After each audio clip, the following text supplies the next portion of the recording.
Imagine you see the problem, 5 plus 2 times 3. If you add first, you get 21. If you multiply first, you get 11. Which one is correct? Without a clear rule, mathematics would be chaotic, with different answers flying everywhere. That's why we have the order of operations, a universal set of rules that ensures everyone gets the same answer. You might know it as BODMAS or PEMDAS. It's a hierarchy. At the top are brackets. They are the VIPs of math. Whatever is inside them must be solved first, no matter what. Next in line are orders, which are powers, like 5 squared or 2 cubed. You handle these after the brackets are cleared. Now here's the most common trap. Many people think division always comes before multiplication because D is before M in BODMAS. This is a crucial mistake. Division and multiplication are a team.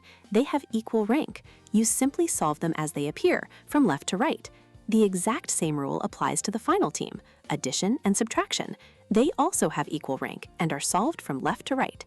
So if you see 12 divided by 3 times 4, you don't multiply 3 by 4 first. You work left to right.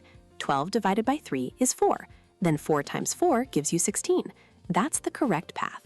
Think of any complex problem as a puzzle to be taken apart, layer by layer. Start with the innermost brackets, then work your way out. Clear any exponents. Then make a pass from left to right for all multiplication and division. Finally, do one last sweep from left to right for addition and subtraction. Follow these steps and you'll turn chaos into order.